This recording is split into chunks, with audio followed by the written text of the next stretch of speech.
क्या आपने कभी महसूस किया है कि आप दुनिया के सबसे खूबसूरत नज़ारों के बीच हैं, सबसे आलीशान बिस्तर पर लेटे हैं, पर फिर भी आपके अंदर एक बेचैनी है। आप शांति की तलाश में मंदिर जाते हैं, पहाड़ों पर जाते हैं, छुट्टियां मनाते हैं, पर वो शांति आपके साथ घर वापस नहीं आती। ऐसा क्यों होता है कि हम शांति को ढूंढते हैं पर वो हमें कभी मिलती नहीं? ये कहानी है एक ऐसे शक्तिशाली राजा की जिसके पास पूरी दुनिया की दौलत थी, पर वो एक पल के चैन के लिए तरस रहा था, और एक ऐसी झील की जिसने उसे वो राज सिखाया जो दुनिया की कोई किताब नहीं सिखा पाई। एक राजा था जिसका साम्राज्य इतना विशाल था कि सूरज उसके राज्य में कभी ढलता नहीं था। जीत, शोहरत और ताकत उसके पास सब कुछ था, पर उसके दिमाग में 24 घंटे एक ऐसा तूफान मचा रहता था जिसे कोई दवा शांत नहीं कर पा रही थी। वो दुनिया का सबसे शांत इंसान बनना चाहता था। उसने हजारों मील की यात्रा की। वो हिमालय की उन बर्फीली गुफाओं में गया जहां सन्नाटा भी सुनाई देता था। वो तपस्वियों के चरणों में बैठा, पुराने मंदिरों में घंटों प्रार्थना की, पर शांति नहीं मिली। जहां भी वो जाता, उसका अपना शोर उसके साथ चलता। उसकी अपनी ही सोच, अपनी पुरानी गलतियां और आने वाले कल की योजनाएं उसे सोने नहीं देती थी। उसे लगता था कि शांति कोई मंजिल है जहां उसे पहुंचकर उसे हासिल करना है। थक हार कर एक शाम वो जंगल के बीचों बीच एक ऐसी झील के पास जाकर बैठ गया जहां इंसानों के कदमों के निशान तक नहीं थे। सूरज ढल चुका था, परिंदे अपने घोंसलों में लौट चुके थे। राजा ने पहली बार कुछ पाने की कोशिश नहीं की। उसने ना कोई मंत्र पढ़ा, ना कोई सवाल पूछा। वो बस खामोश होकर पत्थर की तरह बैठ गया। वो झील के किनारे घंटों बैठा रहा। पानी इतना साफ और स्थिर था कि उसमें आसमान के तारे बिल्कुल साफ दिखाई दे रहे थे, जैसे कि आसमान खुद जमीन पर उतर आया हो। तभी राजा ने गौर किया, जब तक हवा का एक छोटा सा झोंका भी आता, झील के पानी में हल्की सी लहरें उठती और तारों का अक्स धुंधला हो जाता। पर जैसे ही हवा रुकती, झील फिर से एक चमकते हुए आईने की तरह साफ हो जाती। राजा को जैसे अपनी पूरी जिंदगी का जवाब मिल गया।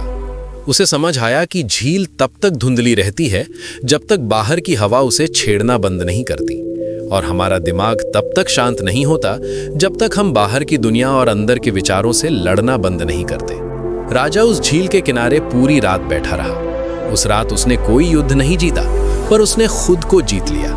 उसे एहसास हुआ कि वो शांति को बाहर ढूंढ रहा था, जबकि शांति ढूंढने की चीज ही नहीं थी। शांति तो वो स्थिति है जो तब पैदा होती है जब आप सब कुछ पकड़ना छोड़ देते हैं। दोस्तों, हमारा मन उस झील की तरह ही है।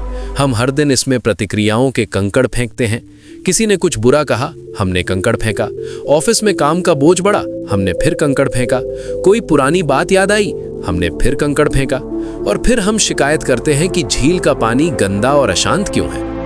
हकीकत यह है कि शांति आपके अंदर पहले से मौजूद है, बस आपके विचारों की लहरों ने उसे छुपा रखा है। जैसे झील को साफ करने के लिए आपको उसमें उतरकर उसे साफ करने की जरूरत नहीं होती, बस इंतजार करना होता है कि धूल नीचे बैठ जाए। वैसे ही दिमाग को शांत करने के लिए आपको उससे लड़ना नहीं है, बस उसे अकेला छोड़ देना है।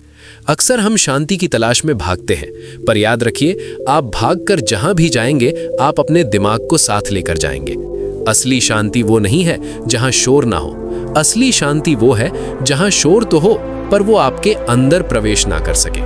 आज की इस भागदौड़ भरी जिंदगी में हम खामोश रहने से डरते हैं। हमें लगता है कि अगर हम चुप बैठ गए तो हम पीछे रह जाएंगे, पर सच तो ये है कि सबसे बड़ी ताकत खामोशी में ही छिपी है।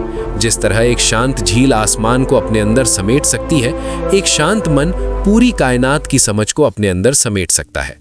तो आज सिर्फ 5 मिनट के लिए दुनिया से अपना नाता तोड़ दीजिए। उस राजा की तरह सब कुछ करना छोड़ दीजिए। न कोई मोबाइल, न कोई शिकायत, न कोई उम्मीद।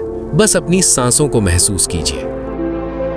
शुरुआत में शोर बढ़ेगा, पुराने विचार आपको तंग करेंगे, पुरानी यादें आपको उकसाएंगी, पर आपको डटे रहना है। जैसे ही लहरें शांत होंगी, आपको अपने अंदर का वो तारा दिखाई देने लगेगा जो बरसों से धुंधला पड़ा था। याद रखिएगा, आप वो शोर नहीं है जो आपके दिमाग में चलता है, आप वो खामोशी हैं जो उस शोर को सुन रही है। दुनिया का शोर आपको तब तक परेशान नहीं कर सकता जब तक आपके अंदर का आईना स्थिर ना हो जाए। आज से शांति को ढूंढना बंद करें और खुद शांत होना शुरू करें। क्योंकि जब आप अंदर से चुप होते हैं तभी ईश्वर की आवाज सुनाई देती है।